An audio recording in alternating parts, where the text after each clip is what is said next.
2019 সালের বিশ্বকাপ ক্রিকেট থেকে ছিটকে যেতে পারে পাকিস্তান। ইংল্যান্ডে অনুষ্ঠিত 2019 সালের একদিনের আন্তর্জাতিক ক্রিকেট বিশ্বকাপ থেকে ছিটকে যাওয়ার ঝুঁকির মুখে রয়েছে পাকিস্তান। শুক্রবার সর্বশেষ র্যাঙ্কিং প্রকাশের পরে এই আশঙ্কার কথা জানিয়েছেন আন্তর্জাতিক ক্রিকেট কাউন্সিল (আইসিসি).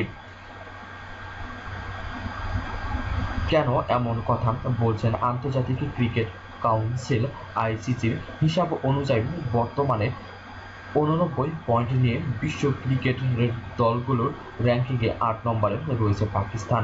সেই জন্য এই ক্রিকেট বিশ্বকাপ থেকে ছিটকে যাওয়ার ঝুঁকির মুখে রয়েছে পাকিস্তান দল। শুক্রবার দুবাইয়ে আইসিসি এর দপ্তর থেকে ক্রিকেট র্যাঙ্কিং এর তালিকা প্রকাশ করেন আইসিসি। আইসিসির র্যাঙ্কিংয়ে বাংলাদেশ 2 ধাপ এগিয়েছেন পাকিস্তানের দিক থেকে, ওয়েস্ট ইন্ডিজ থেকে 2 ধাপও এগিয়েছেন। আইসিসির দাবি, এভাবে চললে 2019 সালের ক্রিকেট বিশ্বকাপ থেকে ছিটকে যেতে পারে পাকিস্তান। এক্ষেত্রে পাকিস্তান তাদের পয়েন্ট ও র্যাঙ্কিং বাড়াতে হবে, তা না হলে আর হয়তো খেলা সম্ভব হবে না পাকিস্তানের 2019 সালের বিশ্বকাপ।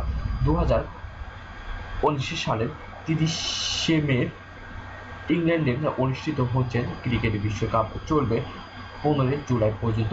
2017 সালের 30 সেপ্টেম্বর পর্যন্ত আইসিসি র্যাঙ্কিংয়ে থাকা প্রথম 8 দল অংশ নিবে এই টুর্নামেন্টে। পাকিস্তানের সামনে এখনও সুযোগ রয়েছে তাদের র্যাঙ্কিং উন্নয়ন করার। পাকিস্তানের সঙ্গে বাংলাদেশের 2টি টেস্ট ও 3টি একদিনের ম্যাচ ও একটি টি-20 ম্যাচ খেলার কথা রয়েছে। এই সুযোগ কাজে লাগাতে না পারলে পাকিস্তান হয়তোবা ভরাডুবির মধ্যে থাকবে এবং ছিটকে পড়তে পারে 2019 সালের ক্রিকেট টুর্নামেন্ট থেকে।